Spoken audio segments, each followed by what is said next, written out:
Quizá una de las preguntas más difíciles para un cristiano será sobre las 7 plagas, cuando alguien le diga, ¿qué relación tienen las plagas con el amor de Dios? ¿Cómo es posible que un Dios lleno de amor pueda derramar 7 plagas de ira, como menciona Apocalipsis capítulo 15 y 16? Bienvenido, está comenzando Biblia Fácil. Estamos una vez más juntos aquí para poder abrir la palabra de Dios. Y qué bueno que tú puedas preferir nuestra compañía. Qué bueno que nos hayas dejado ingresar allí a casa y juntos podamos estudiar la Biblia. Recibe nuestro caluroso saludo, un abrazo para ti en el país donde estás viendo este programa, allí en el lugar donde te encuentres, que Dios te bendiga. Nos gustaría conocerte, nos gustaría saber quién eres, desde dónde estás viendo el programa, puedes escribirnos aquí en los comentarios. Nosotros preparamos una revista especial para que tú puedas acompañar esta serie. Se llama Biblia Fácil Apocalipsis. Ahí están 18 temas desarrollados con base en el libro de Apocalipsis. Si tú vives en Sudamérica, entonces puedes recibir el curso totalmente gratis en físico. Podemos llegar hasta tu casa y podemos entregarte el curso. Tú puedes solamente solicitarlo a través de un número de WhatsApp, más 5512 9810 1460. Te repito una vez más, más 5512 9810 1460. Allí puedes solicitar el curso. Si vives fuera de Sudamérica, entonces puedes descargar el curso totalmente gratis de estudielabiblia.com. Nos gusta recibir tu historia, tu nombre, tu país, la experiencia que estás viviendo con este programa, y gracias porque allí escribes para nosotros las bondades o los beneficios que este programa resulta para tu vida. Un grande abrazo una vez más, bienvenido. Bienvenidos amigos también aquí, los que estamos participando. Valió la pena haber dejado allí el compromiso, los compromisos, el trabajo, aunque nos cuesta a veces separarnos unos días de la familia. Sin embargo, lo que estamos haciendo aquí es tan loable y esto va a resultar de bendición. Y esperamos que la palabra de Dios no solamente sea una semilla colocada, sino que también pueda dar frutos para vida eterna. Vamos a abrir la Biblia y vamos a contestar una de las preguntas más difíciles que un cristiano puede responder. ¿Cómo es posible que un Dios de amor pueda derramar 7 plagas de ira? Hace algún tiempo una persona me dijo, pastor, parece que Dios es un Dios de venganza o es un Dios vengativo. De paso hay algunos textos en el Antiguo Testamento que nos habla de un Dios que destruye a sus enemigos, de un Dios que empieza a matar a las personas en venganza, dice allí. Hoy vamos a comprender un poco ese término, ¿verdad? Ya que algunos traemos ese término para nuestro concepto, el concepto que nosotros tenemos, y pensamos que Dios es un Dios lleno de odio, que se venga, es un Dios tirano, es un Dios malo, y yo creo que ese es el objetivo que Satanás tiene. Satanás tiene el objetivo de desfigurar el rostro de Dios, de desfigurar el carácter de Dios. La Biblia dice Dios es amor, y aún hay cosas que nosotros no entendemos, pero detrás de todo está la misericordia y la bondad del Señor. Sin embargo, nunca olvidemos que junto al amor está la justicia, porque la base de su trono es justicia y misericordia. Entonces, en base a eso vamos a abrir la Biblia y hoy nos toca leer el capítulo 16 del libro de Apocalipsis. Vamos todos a Apocalipsis 16, vamos a hacer una oración y vamos a ver hoy sobre las 7 últimas plagas sobre la tierra. Oramos. Querido Dios, estamos listos una vez más con la disposición de poder entender aquel mensaje que tienes para nosotros por medio de tu palabra. Ayúdanos a comprender algunos asuntos que pueden resultar oscuros para nosotros. Ayúdanos a poder cambiar algunos conceptos. Ayúdanos a ver a un Dios de amor, aún en medio de la tribulación, de la angustia, del dolor, aún en medio de un castigo, hay justicia y misericordia. Hoy abrimos tu palabra con la seguridad de que tu Santo Espíritu una vez más va a ser nuestro maestro, va a ser nuestro profesor que nos va a conducir a tu verdad. En el nombre de Jesús. Las 7 últimas plagas. Apocalipsis capítulo 15. En el programa anterior hablamos de 3 mensajes o de un triple mensaje, ¿verdad?, para el tiempo del fin. 3 ángeles vuelan por el cielo. Volar significa un mensaje urgente para el tiempo del fin. Uno de ellos dice, adorad a Dios, la hora de su juicio ha llegado. El otro dice, sal de Babilonia, o Babilonia ha caído.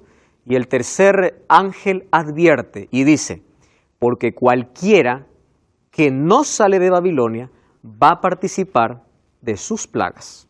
Vamos a retroceder allí al capítulo 14, allí en el versículo 10, versículo 9. El tercer ángel dice, si alguno adora a la bestia y a su imagen y recibe la marca en su frente o en su mano, él también beberá del vino de la ira de Dios, que ha sido vaciado puro en el cáliz de su ira, y será atormentado. Y ahí dice, con fuego y azufre, hablando acerca de la destrucción final, y delante de los ángeles y del Cordero. Muy bien, con esa advertencia, ahora nosotros vemos como la culminación de los 3 ángeles, allí concluye con la hora de la siega. La hora de la siega es simbólica para los seres humanos. Es en el cielo cuando se decide quién va a ser salvo y quién no. Mas no es Dios quien determina eso, somos los seres humanos que por nuestras decisiones decidimos en qué lado estar.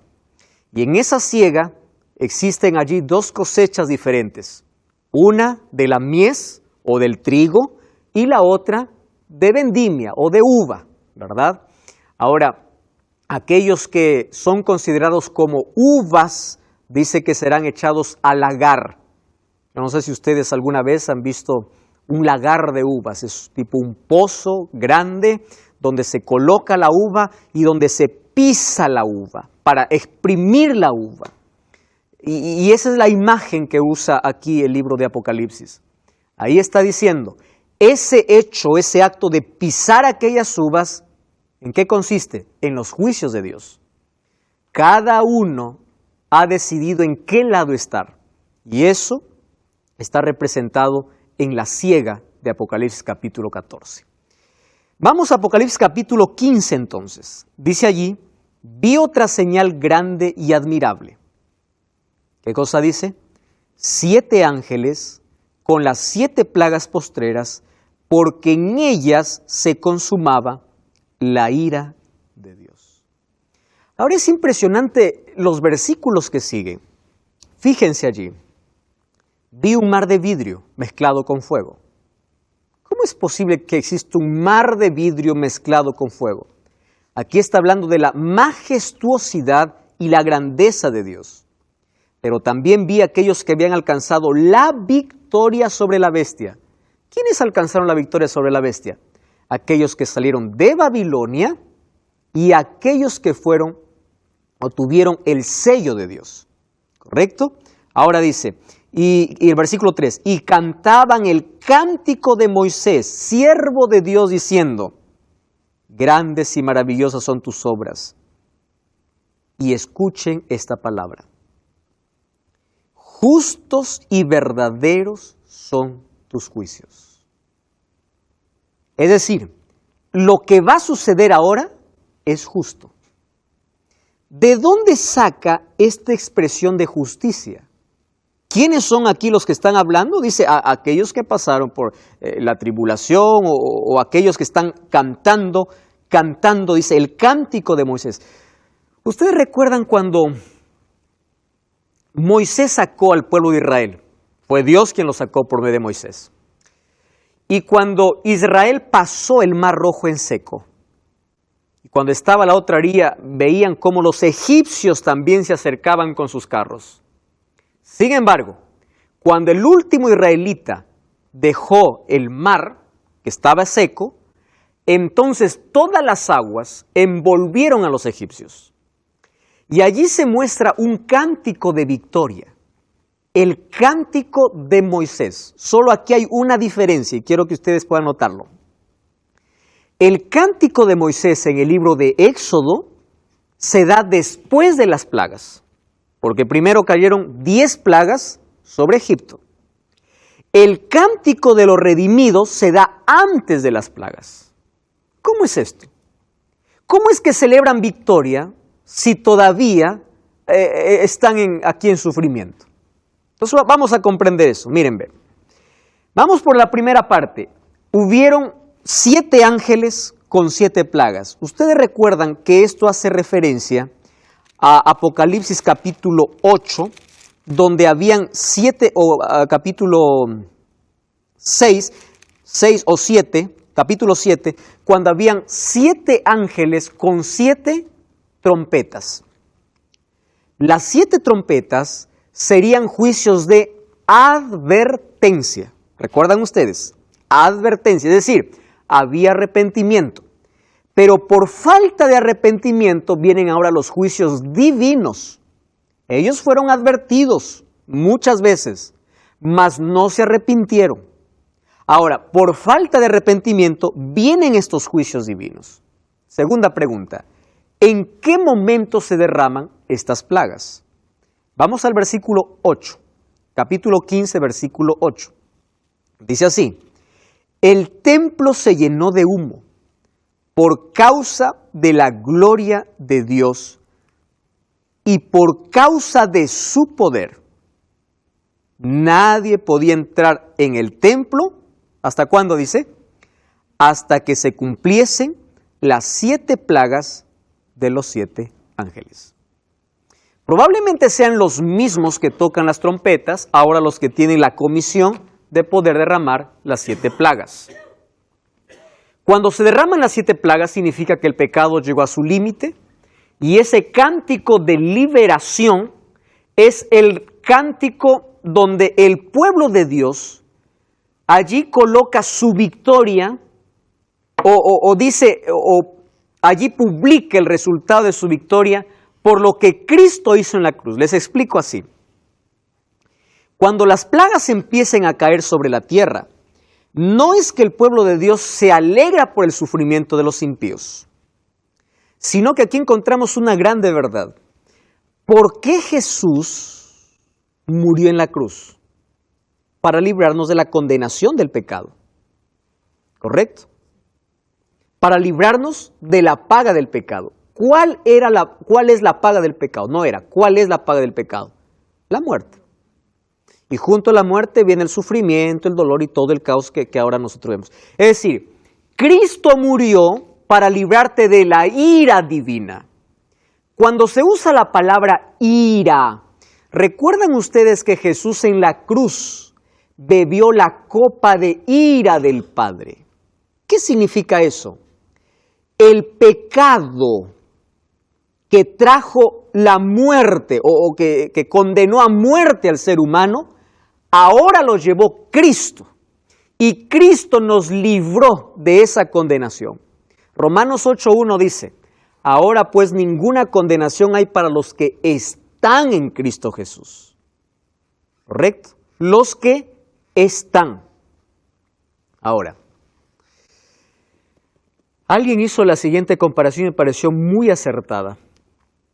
Que Cristo nos liberó de las 3 P's de pecado. Primero, de la penalidad del pecado. Segundo, del poder del pecado.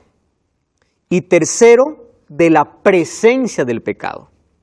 Solo que de la presencia del pecado nos librará solamente cuando estemos en el cielo. Ahora somos libres de ¿qué?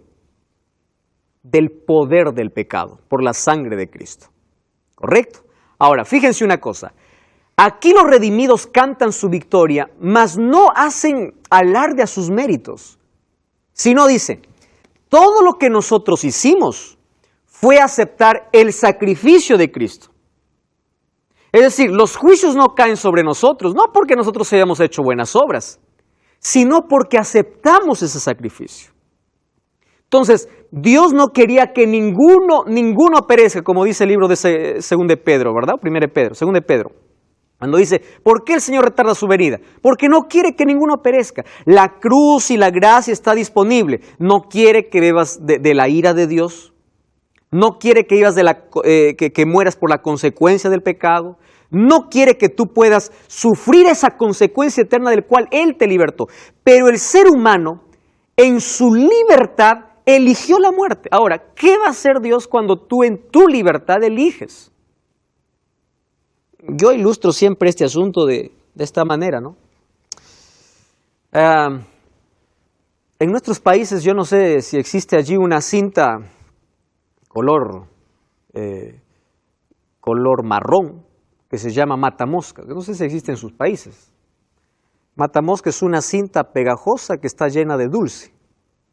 Entonces se coloca en lugares estratégicos, la mosca llega y está feliz porque encontró dulce, ¿verdad? Solo tiene un problema. Cuando quiere salir, no puede, está atrapada. Entonces, el pecado es así, aparentemente dulce, uno se aferra al pecado y Dios dice, yo soy el único que te puedo salvar de ese pecado, de la penalidad del pecado y del poder del pecado.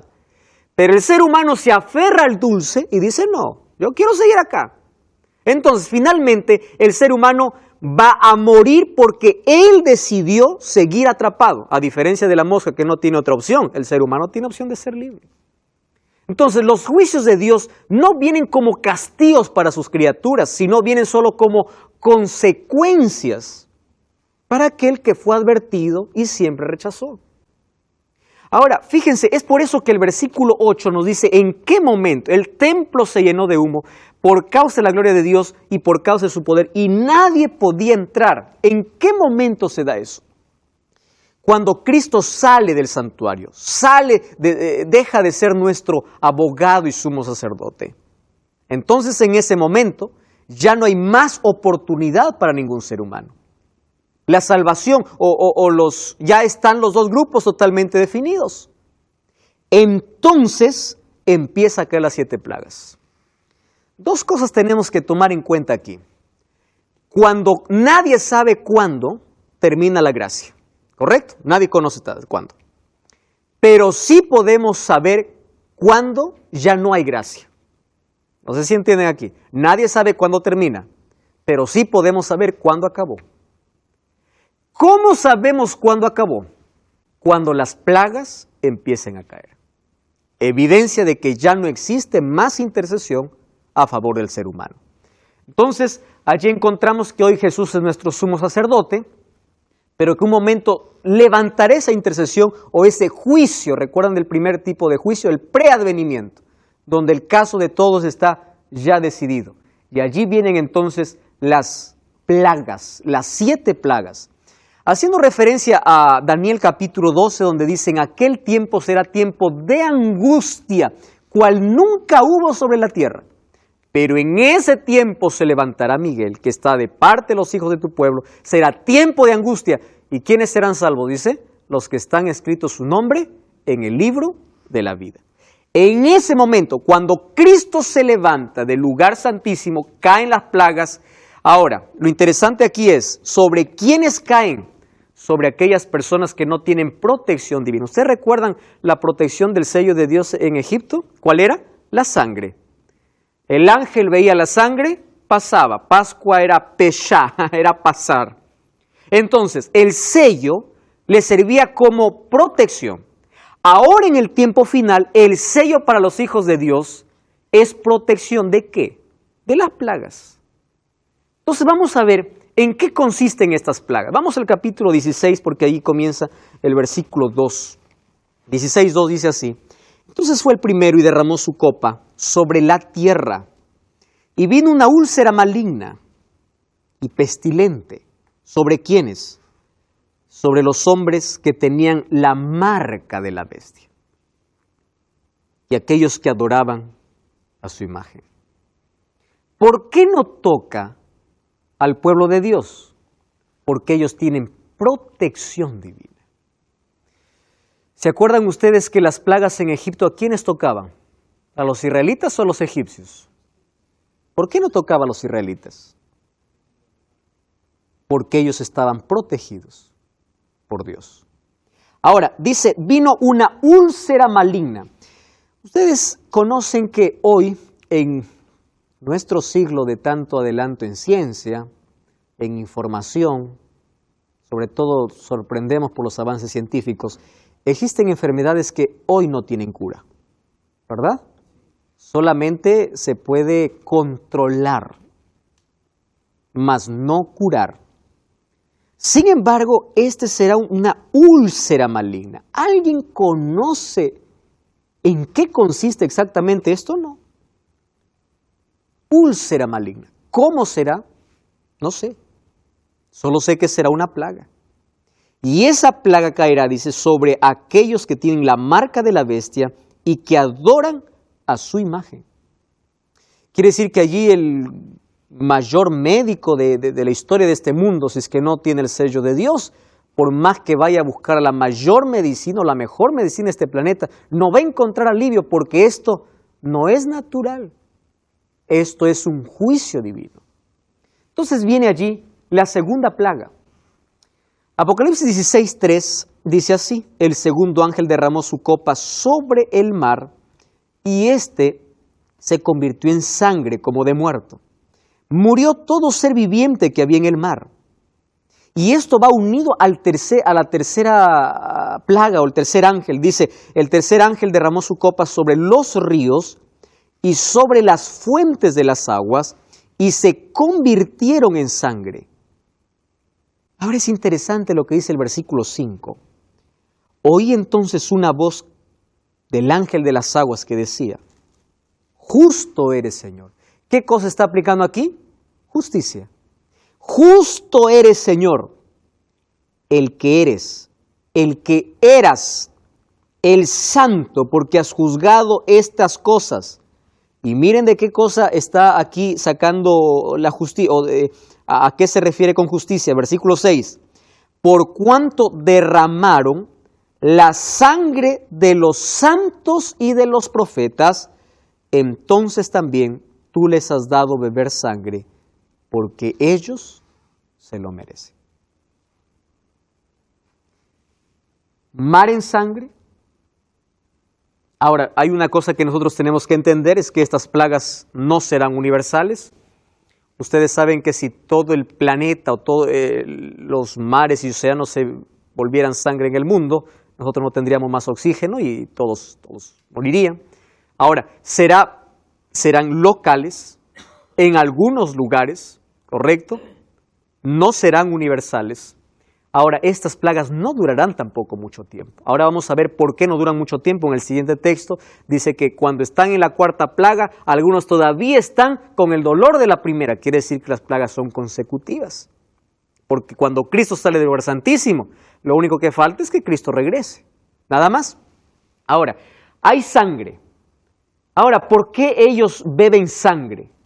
Por una razón. Porque ellos mataron, dice, a sus siervos, los profetas y a sus santos. ¿Quién es santo en la Biblia? Es alguien que no peca. No tiene nada que ver con el Estado, ¿verdad? A veces hay muchas personas que tienen un concepto equivocado acerca de quién es santo. Dice, santo es aquel que no comete ningún pecado. Santos en la Biblia hace referencia al pueblo de Dios. Apocalipsis 14:12 dice, aquí está la paciencia de los santos, o la perseverancia de los santos, pueblo de Dios. Ahora, ellos murieron por causa de su fe. A través de toda la historia, millones de personas han sellado su testimonio y amor por Cristo con su propia vida. Millones de personas. Yo no sé si ustedes ven algunas noticias incluso que están sucediendo hoy día, ahí en algunos países donde la religión cristiana es prohibida. Algunos son maltratados, abusados, encarcelados y muertos. Yo vi algunas imágenes muy fuertes hace algunos meses atrás de cristianos muriendo, misioneros siendo sacrificados, personas que prefieren hoy, la muerte antes que negar su fe. ¿Saben que eso es interesante ver? Cuando los 3 amigos de Daniel estaban allí frente a la estatua y frente a la amenaza, si no adora la estatua te vamos a lanzar allí al horno de fuego. Ellos le dijeron, ¿sabes qué? Nosotros ya lo pensamos. Miren la seguridad que tenían estos hombres. No queremos que nos des otra oportunidad. No es necesario, Nabucodonosor. Porque si Dios no nos libra, sabemos que nuestra vida está en sus manos. A eso se refería Jesús cuando decía, no tengan miedo a aquellos que les quitan o que les persiguen y les matan o les quitan el cuerpo, pero el alma, cuando habla de alma, allí está hablando de la eternidad. No podrán matar, no podrán quitarles ya más la eternidad, porque ustedes están seguros en las manos de Dios. ¿Por qué? Porque Jesús, ¿qué cosa tenía en su mano? Las llaves del Hades y de la sepultura. Tengas miedo por eso. La muerte física por consecuencia del pecado vamos a experimentar todos en algún momento. Sin embargo, Jesús vino para librarnos de la muerte eterna, de la condenación eterna, que es la consecuencia final del pecado. Ahora, estos hombres impíos ahora beben sangre porque ellos mataron y persiguieron a los hijos de Dios a través de todas las épocas. Y ahí viene la cuarta plaga. Miren, capítulo 16, versículo 8 y versículo 9, dice, el cuarto ángel derramó su copa sobre el sol, el cual le fue permitido quemar a los hombres con fuego. Los hombres fueron quemados con el gran calor y blasfemaron el nombre de Dios que tiene poder sobre estas plagas. Y ojo con esta expresión, no se arrepintieron para darle gloria. Nosotros vamos a correr allí otros textos más, donde dice, no se arrepintieron. ¿Qué cosa es el arrepentimiento? Una vez yo estuve pensando, yo no sé, Pablo, si tú tienes allí un concepto sobre cómo el ser humano se salva. Y yo estuve pensando lo siguiente, Pablo. Lo único que hace el ser humano para salvarse es no rechazar a Cristo. Porque incluso ni él puede arrepentirse. El arrepentimiento es un regalo divino. Es la acción del Espíritu Santo en el corazón. O sea, el ser humano, todo lo que tiene que hacer es no rechazar. Es permitir que el Espíritu Santo trabaje, actúe. Ahora, aquí dice, no hay más arrepentimiento por dos motivos. Una, porque no hay más gracia. Y el otro, porque el Espíritu Santo ya no está más tocando los corazones. Quien nos hace ver nuestra pecaminosidad es el Espíritu Santo. ¿Recuerdan el mensaje de la iglesia de la Odisea? Unge tus ojos con colirio, es decir, pide el Espíritu Santo para que veas tu condición, porque sin el Espíritu Santo tú te crees rico, pero finalmente eres un desventurado, pobre, miserable, ciego y desnudo. Es interesante notar que Dios, antes de poder libertar al pueblo de Israel, ocurrieron 7 plagas para Egipto. También haciendo allí una comparación con lo que ocurrirá en el día final, antes de que Cristo libere a su pueblo de este mundo de pecado, también este mundo experimentará 7 plagas. Ahora, es interesante que en la cuarta plaga mencionada ahí en Apocalipsis capítulo 16, versículo 8, cuando dice que derramó su copa sobre el sol, fue permitido que el sol pueda quemar a los hombres con fuego. Ustedes imaginan, tenemos en cada país climas extremos, ¿verdad? Yo no sé cuál es el clima más extremo que ustedes han experimentado en la vida, extremos por los dos lados, ya sea por el frío o por el calor. Sin embargo, nada se va a comparar a esta plaga, donde el sol tiene autoridad ahora, que es creación de Dios, para poder quemar. Sin embargo, dice, la gente mordía su lengua a causa del dolor. Cuando dice mordía su lengua a causa del dolor, entonces, por este texto yo puedo ver que las plagas son literales y no son simbólicas. Porque no está haciendo comparación con algo, sino está narrando la experiencia real de las personas. Entonces, estas plagas son literales. Mordían su lengua de dolor. Ahora, versículo 11.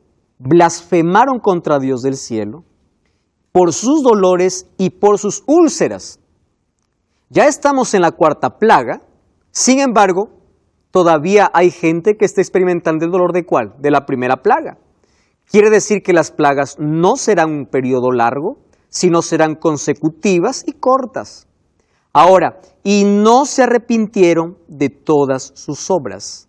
Versículo 9 termina diciendo, no se arrepintieron. Versículo 10 termina diciendo, no se arrepintieron. Porque no hay más arrepentimiento.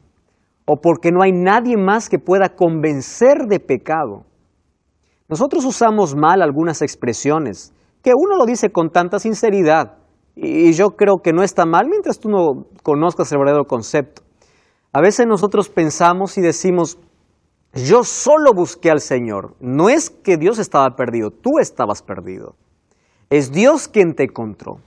Solo que en la parábola de Lucas 15 hay una revelación muy especial. Presten atención. Dios busca a la oveja, el pastor busca a la oveja, ¿verdad? La mujer busca a la moneda perdida, pero el padre no busca al hijo. ¿Se dieron cuenta? El padre solamente espera.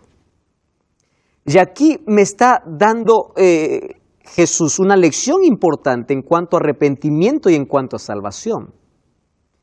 Cuando el hijo pródigo volvió en sí, cuando vio su condición.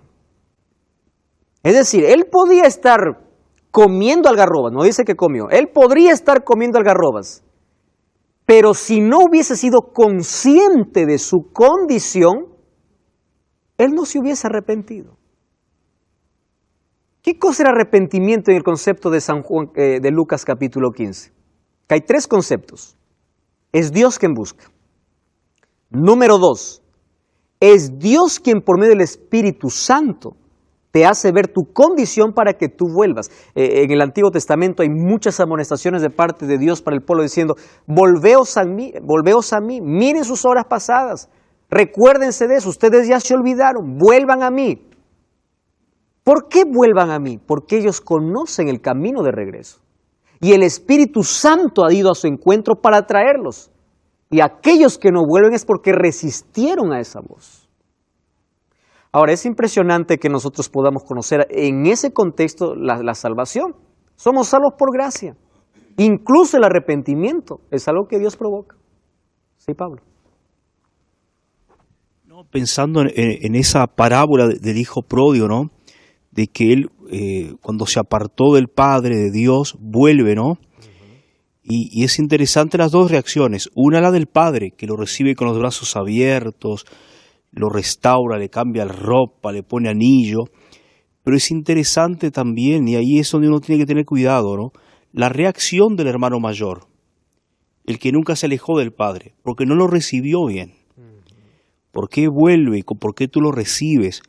Entonces uno como hermanos mayores, uno tiene que no tener esa actitud y tener los brazos abiertos también para restaurarlos en amor. Pablo, yo preparé un mensaje hace algún tiempo diciendo que quien estaba más perdido no era el pródigo, sino el hijo mayor. Totalmente. Porque él estaba en casa, pero no se daba cuenta de su condición.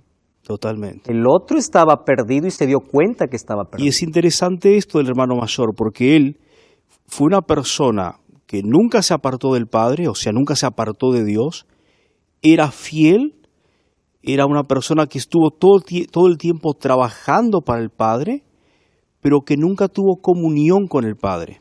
Entonces, como una vez uno ve que a veces uno puede estar tan entretenido en la obra del ministerio, pero sin tener comunión con Dios. Por eso la palabra religión en una sola expresión es relación. Una religión sin relación es formalismo y es muerte. Totalmente de acuerdo. Y está lleno por ahí. Y está muy lleno la gente. Tenemos tanta gente religiosa, pocos espirituales, poca gente que tiene relación con Dios. Ahora Pablo tocó un asunto muy importante hablando allí del arrepentimiento. El hijo mayor estaba allí con el padre y disfrutaba de todas las cosas del padre. Saben que cuando uno se familiariza mucho con las cosas de Dios, tiende a ser insensible. Yo estoy hablando para personas que conocen tanto de Dios, que fueron cristianos desde niños, que fueron a la iglesia, que cuando escuchan un sermón dicen, yo ya sé de qué va a hablar, yo ya sé de qué trata, ya perdieron esa sensibilidad, ellos ya no tienen más aquella emoción, aquella pasión o aquel sentimiento que tienen. Claro que el cristianismo no tiene nada que ver con sentimientos, sino con fe. Sin embargo, perdieron la sensibilidad. Ahora, una responsabilidad para los hijos mayores en este caso sería, si tú ya no te alegras cuando alguien se convierte, tienes problemas.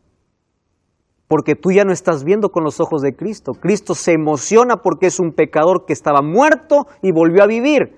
Y para ti eso es normal. Quiere decir que tienes que tener cuidado allí. Ahora, el Espíritu Santo es aquel que puede tocar nuestro corazón. Sí, Walter. Sí, esto me recuerda a dos hombres que fueron a orar también al templo. Uno era fariseo y el otro era publicano. Mientras el publicano se alegraba por todo lo que hacía, el otro se decía así, se pegaba en su pecho y se decía Yo que soy miserable, pecador.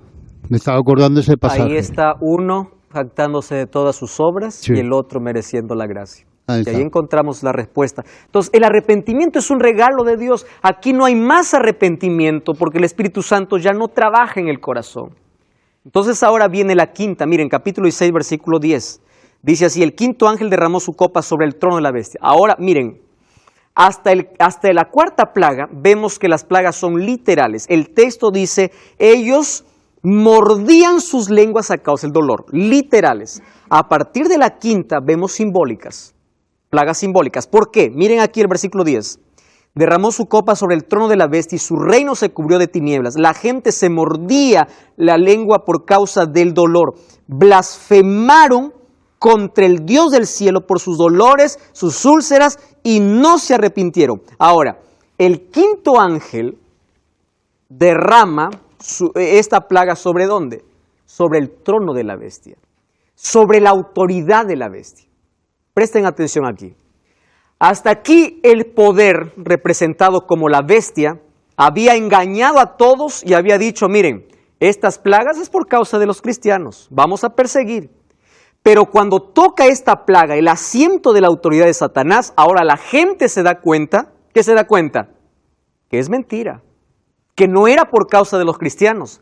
Las 4 primeras afectaron a la humanidad, la quinta el asiento de la autoridad de Satanás. Es decir, hubo humillación ante los moradores de la tierra, la bestia se humilló. Empiezan a darse cuenta que ellos no se pueden proteger de las plagas porque no estuvieron de parte de Dios. Aquí la gente o los poderes que apoyaban a la bestia se dan cuenta que fueron engañados. Esto nos da lugar para la sexta plaga. Miren que esta plaga toca una figura interesante. El sexto ángel derramó su copa sobre el gran río Éufrates. ¿Ustedes recuerdan el río Éufrates? Desde el jardín del Edén aparece el río Éufrates, ¿verdad? Pero también descubrimos que el río Éufrates era el límite que dividía al pueblo de Dios de sus enemigos. Fíjense aquí. Y el agua de este se secó para que estuviese preparado el camino a los reyes del oriente. A mí me encanta esta expresión. ¿Por qué me encanta esta expresión? Porque aquí está haciendo una alusión al libro de Daniel, cuando habla acerca de la caída de Babilonia. Solo que está tomando la imagen de la caída de la Babilonia literal para decir cómo va a ser la caída de la Babilonia espiritual. Y en esta sexta plaga hay algunos asuntos importantes. Primero, el río Éufrates se secó, y número 2, ahí hay un camino preparado para los reyes del oriente. Nosotros sabemos que fue Ciro quien conquistó a Babilonia, ¿verdad? 31 de octubre del año 539. ¿Cómo hizo Ciro para poder conquistar a Babilonia si estaba con las mayores murallas, la mayor fortaleza? Era imposible penetrar esas murallas. Pues Ciro tuvo una estrategia. ¿Cuál era la estrategia? Desviar el río Éufrates, o desviar el río que cruzaba por en medio de la ciudad de Babilonia. Ustedes sabían que en la antigüedad, toda ciudad tenía seguridad por 2 cosas. Uno, por sus murallas, y el otro por un río. ¿Por qué tenían murallas? Porque si venía un enemigo más fuerte, cerraban las puertas, se acabó el asunto.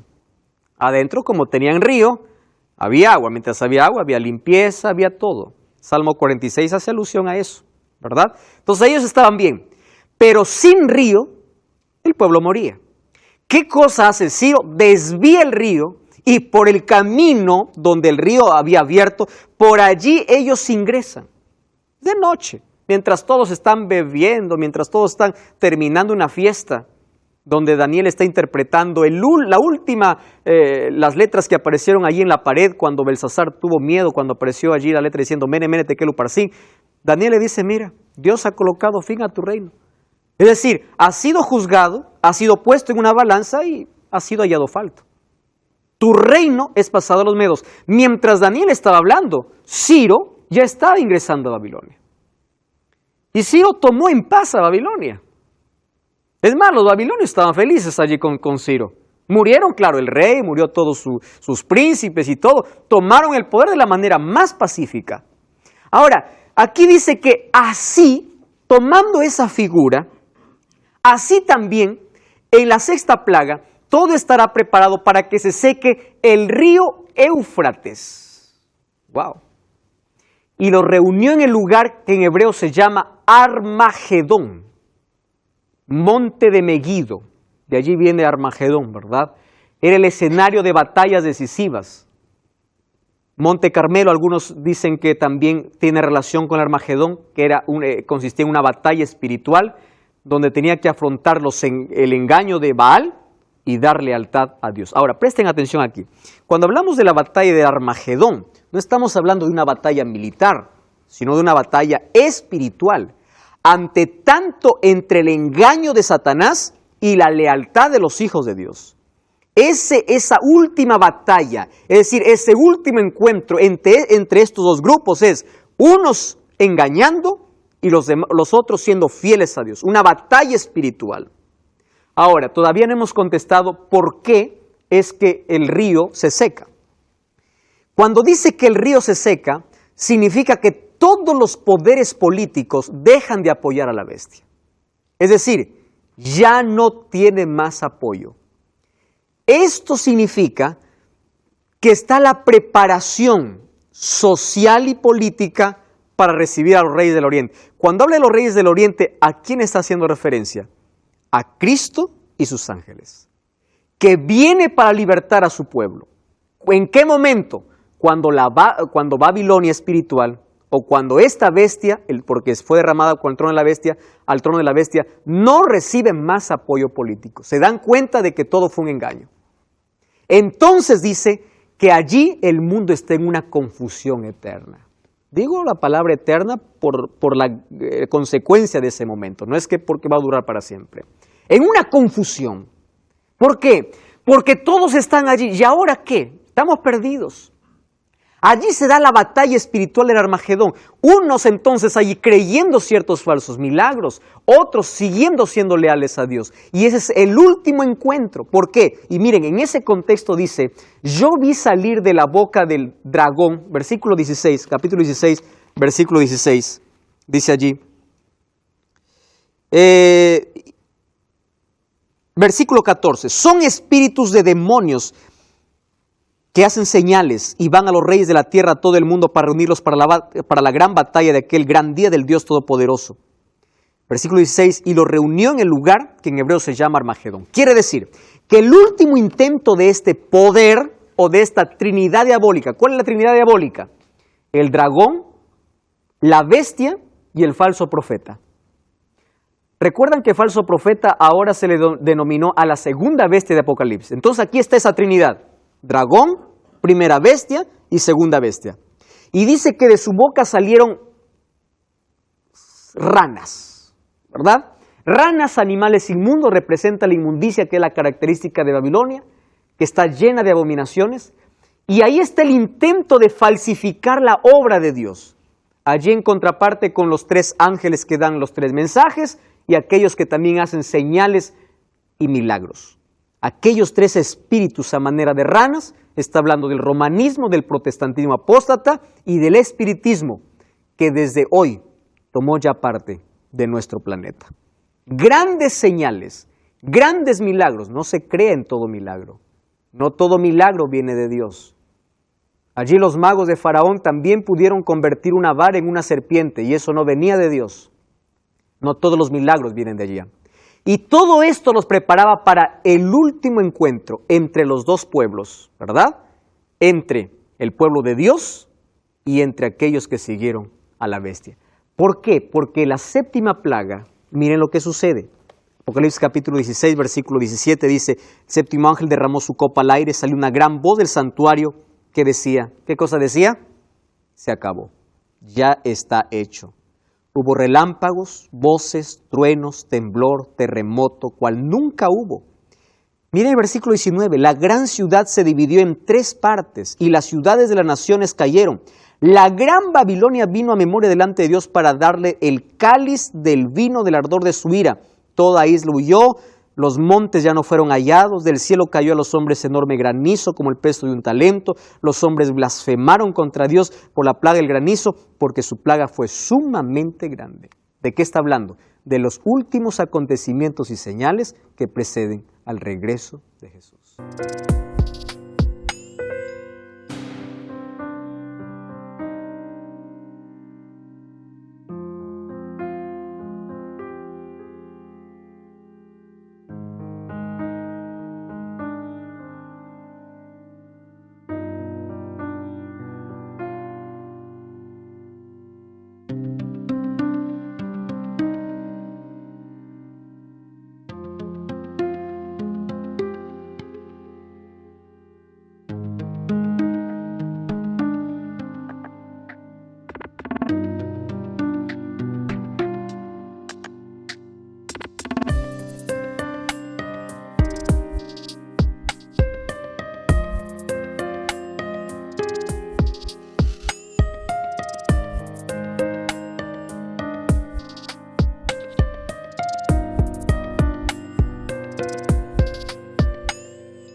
Después de esto, ¿quién viene? Viene Cristo. Querido amigo, amiga, el sueño de Dios es verte en el cielo. Si un día Él murió en la cruz, fue para librarte de la condenación del pecado, de la muerte eterna y de estas plagas. Hoy la misericordia está disponible. Hoy todavía hay gracia. Tú puedes decir, ¿por qué sabe que hay gracia? ¿Por qué sabe que todavía Dios está intercediendo? Porque el mensaje todavía está siendo predicado. Va a llegar un momento en que este mensaje no más será escuchado. Y ya no habrá más arrepentimiento. Ni nadie más te invitará a tomar una decisión a favor de Cristo. ¿Sabes por qué? Porque todo habrá terminado. Vivimos en el tiempo final de la historia. Y hoy te invito a abrazar la cruz de Cristo. Aceptar a Cristo como tu Salvador, aceptar a Jesús, seguir su camino para librarte de todas estas consecuencias. No vas a seguir a Dios por miedo. Dios no quiere una obediencia por temor. Dios no quiere hijos que le sigan por miedo. Dios quiere hijos que le sigan por amor. ¿Quieres mirar a Jesús? ¿Quieres colocarte bajo la influencia del Espíritu Santo para que produzca en tu corazón arrepentimiento? Entonces yo quiero orar por ti. Dios siempre estuvo a tu lado, siempre. Desde el día que naciste, Él soñó contigo y Él quiere verte en el cielo. Todo lo que tienes que hacer es abrir tu corazón